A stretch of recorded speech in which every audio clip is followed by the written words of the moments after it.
Schools, Transportation Department, Employee Training and Development. This training video will outline the process when you have undelivered students. The purpose of this training is to clearly define the expectations of both drivers and aides when a student from their route is undelivered and has to be brought back to a compound.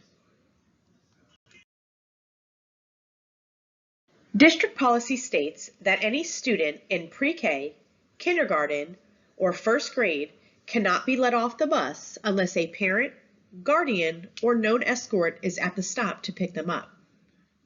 If they are not at the bus stop in time to pick up their student, the bus driver will keep the child on board and bring them into the compound. This policy is strictly enforced for the protection and safety of children, and no expectations are ever made for this.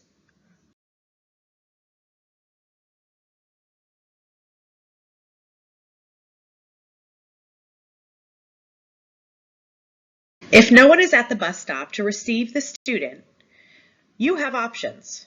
Option number 1 would be to circle back to the stop. If you choose to do so, you can radio dispatch to attempt to contact the parent or guardian via phone.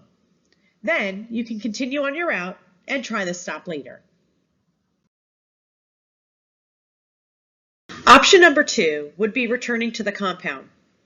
If you have to bring the student back to the assigned compound, the driver or aide from the route must remain with the student until he or she is picked up. If you are returning to the compound with a student, be sure you communicate that with your dispatcher or manager. Upon returning to the compound with the student, you'll need to complete the Return Child form. The parent or guardian must show ID and sign the form when picking up the student. The completed form will remain in the Return Child book to keep a record of each incident. And if this becomes a regular event, we will make parent contact and involve DCF if needed. In case you missed it, let's review.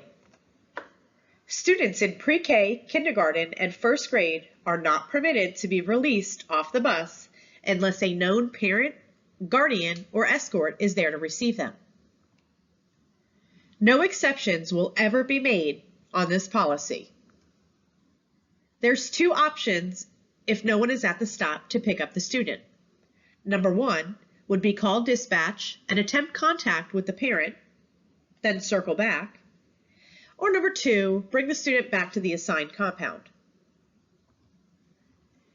If you return a student to the compound, the driver or aide must remain with the student until the parent or guardian picks them up. You'll have to fill out the Return Child form, obtain a copy of the parent's ID, and have them sign the form upon student pickup.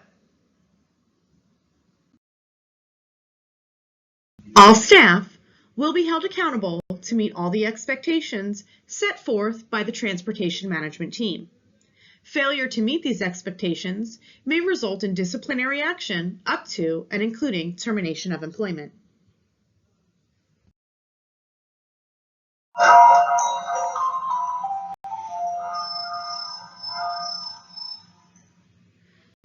Thank you. Your training is now complete.